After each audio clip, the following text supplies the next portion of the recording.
Gawas sa pagpahigayon sa palarong pambansa sa Cebu City sunod semana, usa ka dakong kalihug kanusam sa DepEd ang ipahigayon sa Lapu-Lapu City sa susamang mga adlaw o kini ang gitawag nga Learners Convergence. Atong sayran gihimong pagpangandam karon pinagi sa live update ni Luan Merondina. May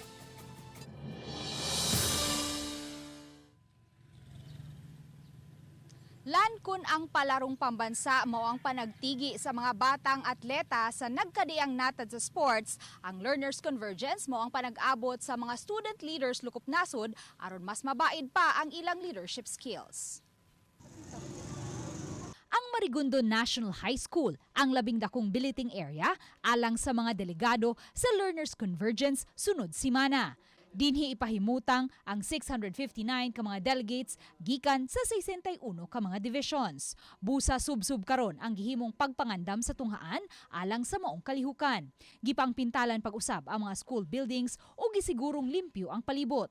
Gawa sa 32 ka mga tiglimpyo nga gihatagan og pondo sa Learners Convergence alang sa ilang sweldo, nagpabrigada eskwela usab ang tunghaan. Indot lang pod ang Marigondon kay supportive kay ang PTA na atay makuha nga mga resources kay kanila.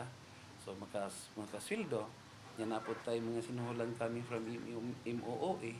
Ug aron masiguro ang kaluwas sa panglawas sa mga delegado, may mga personal usab sa Lapu-Lapu City Health Office nga misusi sa kalidad sa tubig nga pangkaligo ug pagpanghugas.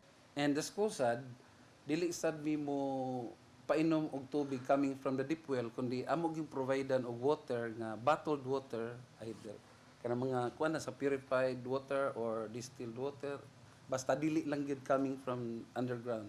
Gisiguro usab nga nag-function ang tanang mga gripo ug flush sa matag CR. Hinuon aron makasiguro pamutangan usab og mga balde, kabo ug baril ang matag CR. Nangabot na usab ang bag-ong mga suga nga ipuli pagtaod sa daan ng mga suga sa matag classroom. Gihatagan usab sila sa taga City Health og misting machine nga hitsas sa pesticidal ug larvicidal. Karong Sabado magpahigayon na sila sa misting sa tibok tunghaan ug itaod na usab nila ang mga Oliset net sa mga classrooms nga maoy higdaanan sa mga delegado. Matod ni Garvin Vilos, principal sa Marigundo National High School, nga aduna sila'y igong gidaghanon sa mga classrooms nga maka-accommodate sa mga delegado. Every classroom walo raman ang i-cater. So lahion man na ang og ana nga room for sa babae, for sa babae. So wala gi kuan gi lain-lain gid siya. Dili siya maghuot tungod kay walo raman ang masod. Nya nag-prepare ta og 85 classrooms. Gawa sa Marigundo National High School, may laing unumpa ka mga tunghaan sa Lapu-Lapu City ang magsilbing billeting area sa mga delegado o sa mga mulangkob sa Technical Working Group.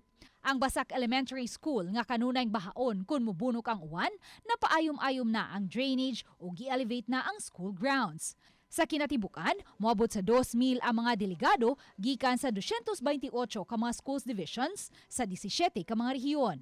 Atol sa 5 kaadlaw nga Learners Convergence, mabaid ang leadership skills sa maong mga tinun-an. Doon na sila identified nga mga learners nga gipasabitan nila mga project proposals mga inana, then ila tong screen mo ni mahitabo ila ko nung screen, then July 10 is i-pitch na nila kinsa tong ang final nga mga mo present sa ilang project.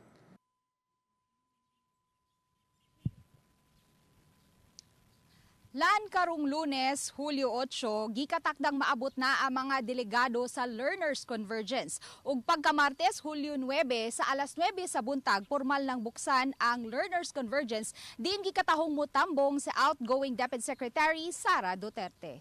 Lan? okay lang, salamat Luan Merondina.